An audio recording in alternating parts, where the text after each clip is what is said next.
क्या संभल संभल गया है? जहां एक और दंगई भीड़ से जुड़े लोग विक्टिम कार्ड खेल रहे हैं, वहीं एफआईआर कुछ और ही कहानी बयां कर रही है। ऐसी ही एक एफआईआर में बताया गया है कि दंगाई भीड़ ने पहले पुलिसकर्मियों को गंदी गंदी गालियां दी, फिर उनको घेर कर उनके हथियार भी छीन लिए। नुकसान से बचने के लिए पुलिस वालों को आत्मरक्षा में पीछे हटना पड़ा था। ये एफआईआर संभल के कोतवाली नगर में तैनात एक सब इंस्पेक्टर ने दर्ज कराई है। एफआईआर में सब इंस्पेक्टर ने बताया कि रविवार को वो अपने साथी सिपाहियों के साथ विवादित जामा मस्जिद के पास तैनात थे।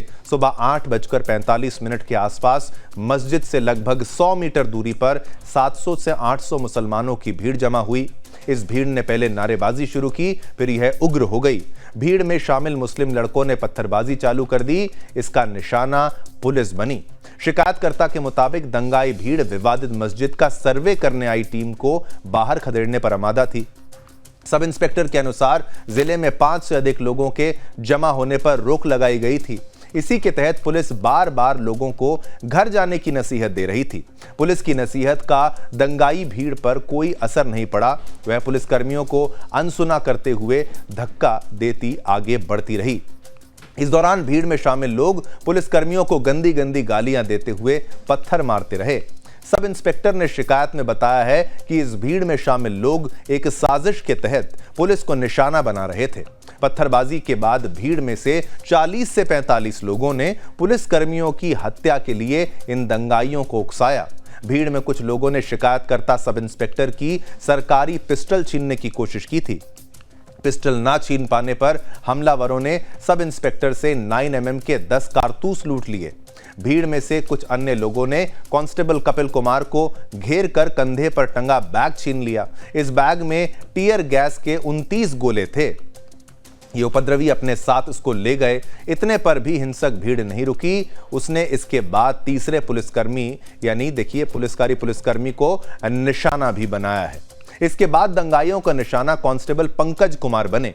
उनके कंधे पर टंगा बैग लूट लिया गया। इस बैग में 25 ब्लैंक कारतूस और इतने ही रबर बुलेट्स भी थीं, जो भीड़ अपने साथ ले गई।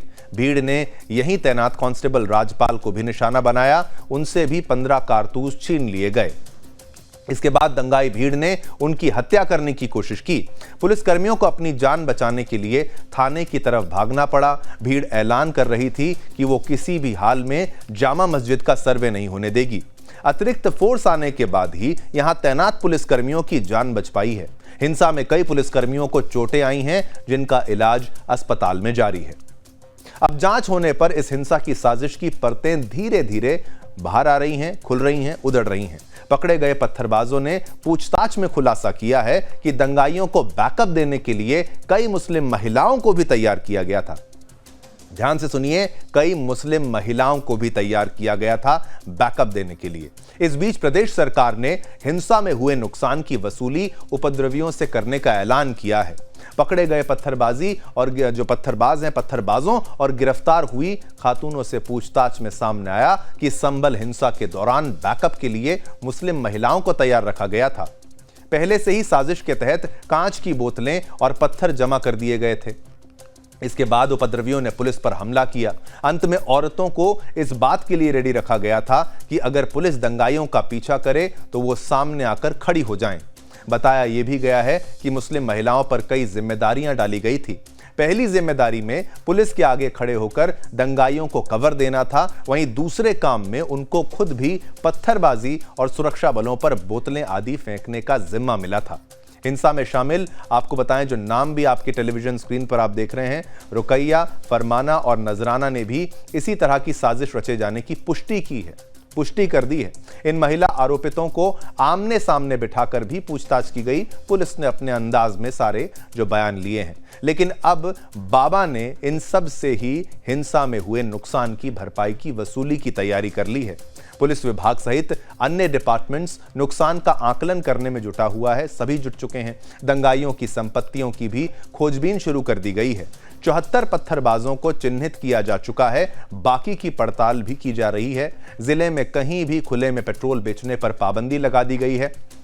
संभल हिंसा के सबूतों को जुटाने की कोशिश की जा रही है। इस मामले में अब तक दर्ज 8 एफआईआर में 800 लोगों के खिलाफ केस दर्ज किया गया है। 100 से अधिक लोगों की पहचान की गई है। इनके पोस्टर लगाए जाने की तैयारी है।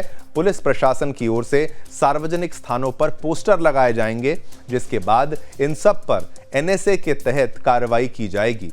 चलिए इसी पर हमारी एक स्पेशल रिपोर्ट भी देखिए और मामले की गंभीरता को समझिए।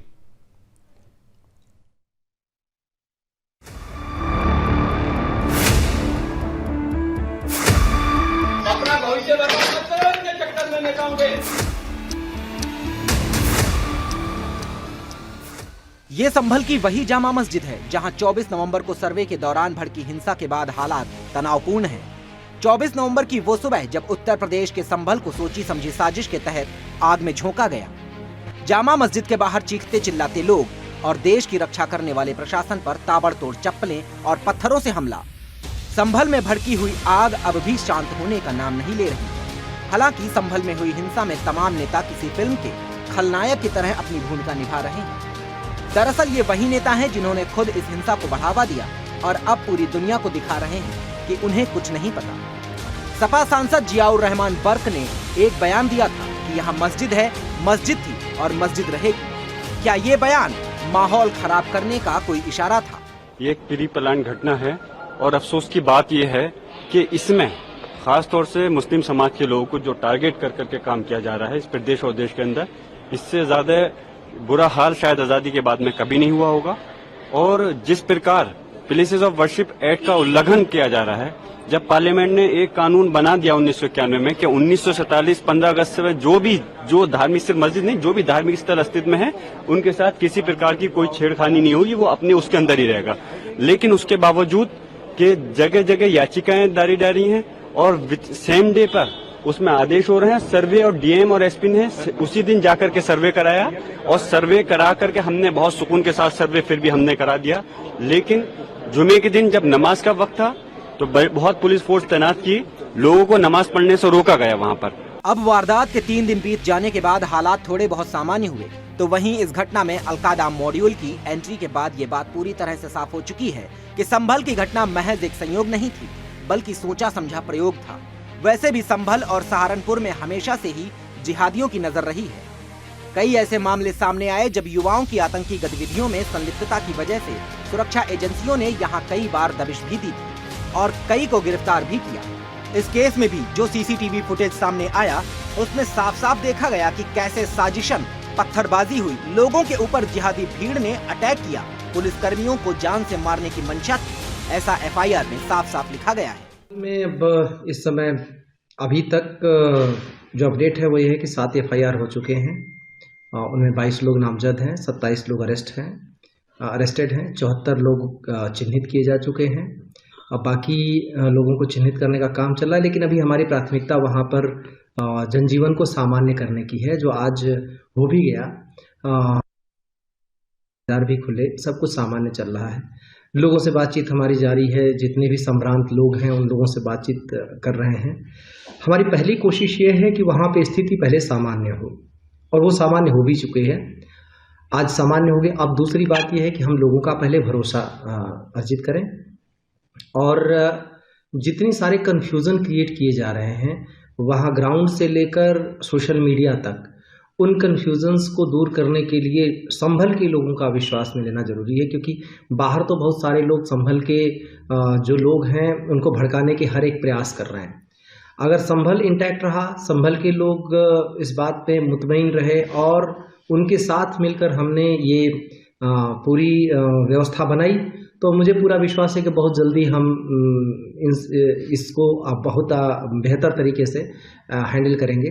लोगों का सहयोग हमें मिल रहा है, न सिर्फ इन्वेस्टिगेशन में बल्कि माहौल को बेहतर बनाने में भी, और हम लोगों को ये भी विश्वास में ले रहे हैं कि इस तरीके की चीज़ों के पचड़े में न फंसे। संभल में साजिश रचने वाले उपद्रवियों के खिलाफ योगी सरकार ने अपना एक्शन प्लान तैयार कर लिया है, जिसके तहत हिंसा में शामिल आरोपियों के पोस्टर सार्वजनिक स्थानों पर लगाए जाएंगे ताकि उनकी पहचान हो सके और लोग उन्हें पकड़ने में मदद करें। इसके अलावा जो भी संपत्ति या इंफ्रास्ट्रक्चर को नुकसान हुआ उसकी भरपाई दोषियों से की जाएगी। बीजेपी ने अपना रुख साफ करते हुए कहा कि हिंसा में शामिल किसी भी व्यक्ति को बख्शा नहीं जाएगा और जो भी हाथ पत्थर फेंकने में शामिल होगा उसे कड़ी सजा दी जाएगी। लेकिन फैसला अब यूपी के साथ देश की जनता को करना है। तुष्टीकरण का जो तड़का सियासतदार लगाने की कोशिश करते हैं और जनता भी कई बार मुफ्त रेवड़ियों में फंसकर जातियों में बढ़ जाती है, जिसका अंजाम सामने देखने को भी मिलता है। इसलिए तो हम कहते हैं कि एक रहिए, सेफ रहिए। Bureau report, Sudarshan news.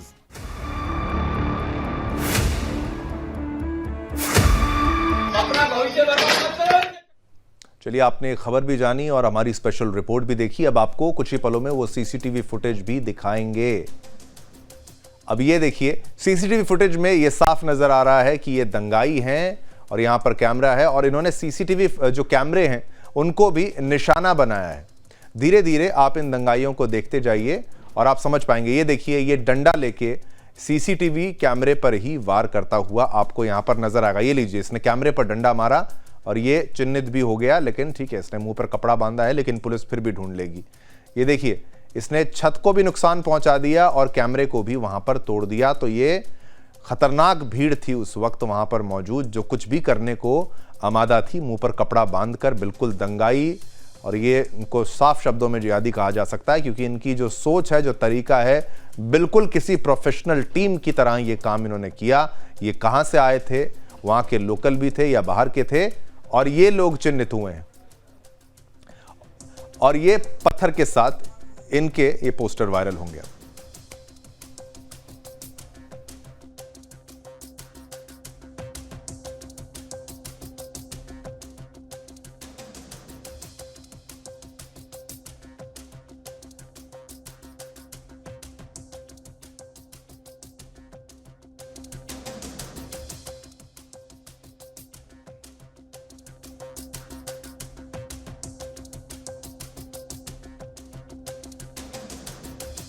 तब तक आप देखिए, जहां पर आप देख पा रहे हैं कैसे ये इनके द्वारा सीसीटीवी कैमरेज को नुकसान पहुंचाया गया। हमने आपको आराम से वो पूरी वीडियो दिखाई ताकि कोई खलल ना पड़े और आप आराम से इस बात को देख पाएं।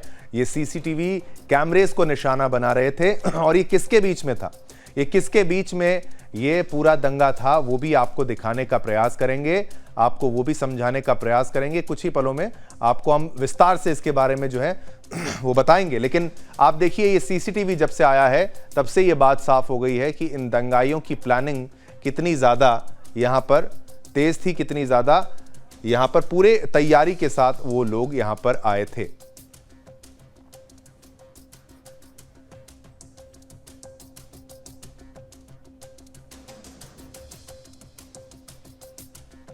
अब चलिए, आपको अब हम दिखाते हैं पीछे मुड़ के। हमारी जो स्क्रीन है, मैं चाहूंगा मेरे पर आएं और हम आपको फिर आपको दिखाएंगे पीछे की स्क्रीन पर, पीछे की वॉल पर, कि किसके बीच में ये पूरा जो है दंगाइयों के बीच में, किसके बीच में दंगा था, कौन किसको मार रहा था और कौन किसको निशाने में ले रहा था। क्या ये हिंदू मुस्लिम ही था या कुछ और था। थोड़ा सा पीछे में हो जाता हूं और आपको अब मैं यहां से समझाता हूं। तुर्क वर्सेस पठान, सपा सांसद और सपा विधायक के आपसी वर्चस्व की लड़ाई थी। ये सपा सांसद और सपा विधायक के आपसी वर्चस्व की ये लड़ाई थी। तो ये कोई ऐसा नहीं था कि भाई हिंदू के खिलाफ था या फिर कुछ, ये आपस में लड़ रहे थे। सपा सांसद जियाउर रहमान बर्क तुर्क बिरादरी से आते हैं और ये तुर्क वर्सेस पठान क्यों हैं, ये आपको हम समझाने का प्रयास यहां पर कर रहे हैं। ध्यान से देखिए, सपा सांसद जियाउर रहमान बर्क जो है वो तुर्क बिरादरी से आते हैं और इनका किससे झगड़ा हुआ था वो भी हम आपको दिखाते हैं। चलिए, सपा सांसद के बारे में हमने आपको बताया वो किस बिरादरी से आते हैं। सपा विधायक जो इकबाल महमूद जो हैं वो पठान बिरादरी से आते हैं। तो ये इनसे झगड़ा था, ये यहां पर हुआ था। तो एक पठान एक तुर्क और दोनों के परिवारों में लंबे समय से राजनीतिक विद्वेष जो है वो चल रहा था। राजनीतिक विद्वेष के कारण ही ये आपस में लड़ाई हुई। दोनों के परिवारों में लंबे समय से राजनीतिक विद्वेष है, लंबे समय से इनके बीच में राजनीतिक विद्वेष जो है वो चल रहा है। तो ये लड़ाई जो हिंदू मुस्लिम कही जाती थी वो हिंदू मुस्लिम नहीं है, लेकिन ये लड़ाई जो है आपसी वर्चस्व की जो लड़ाई है दोनों परिवारों के बीच में। और क्या खास है वो भी आपको ग्राफिक्स के माध्यम से दोनों ही साबित करना चाहते थे कि किसका राज चलेगा, कि भाई मैं ज्यादा बड़ा या तू ज्यादा बड़ा। तो ये लड़ाई थी उनके बीच में, दोनों ही ने ये साबित करने का प्रयास किया। फिर और क्या है वो भी आपको दिखाने का प्रयास करते हैं। और बर्क समर्थकों ने गोली चलाई जो इकबाल समर्थकों को लगी। यह बात यहां पर सामने आ रही है कि बर्क समर्थकों ने गोली चलाई है जो इकबाल समर्थकों को लग गई। यह तुर्क वर्सेस पठान हुआ और उसके बाद ये पुलिस पर आरोप लगाते हैं। पुलिस पर झूठा आरोप लगाकर बदनाम करने का प्रयास यहां पर पुलिस को करने की कोशिश जो है वो की जाती है, जो कि फेल भी हो गई क्योंकि सत्य अब आपके सामने आ चुका है। पुलिस पर झूठा आरोप लगाया और कांग्रेस और सपा जनता को बरगलाकर अपनी रोटियां सेक रही है। ऐसा आरोप दोनों पर लग रहा है इस मामले पर। आपको यह बता दें, और तुर्क और पठान के जातीय संघर्ष का नतीजा है ये संभल हिंसा जिसके बारे में हम चर्चा कर रहे हैं। चलिए आपको हम बताएं, तुर्क और पठान के जातीय संघर्ष की बात हमने कही और अब वापस आते हैं। हमने आपको सीसीटीवी फुटेज भी दिखाई, खबर भी दिखाई और भी जानकारी आपके लिए हमने तैयार की है, लेकिन पोल भी इस खबर के लिए हमने आपके लिए तैयार किया है। इस खबर पर आपको पोल के माध्यम से प्रश्न भी हमने पूछा है, वो भी कुछ पलों में आपके टेलीविजन स्क्रीन पर आ जाएगा। लेकिन हर बात जो आपको बताई जाती है उसको आंख बंद कर विश्वास नहीं करना चाहिए। सारी खबर आपको उस विस्तार से समझनी है तो जनमत में देखिए। हमने आपसे प्रश्न पूछा, आरोपियों पर चलना चाहिए क्या बुलडोजर? 97% लोगों ने कहा हाँ, 3% लोगों ने कहा ना। बहुमत ये मानता है कि आरोपियों पर बुलडोजर चलना चाहिए।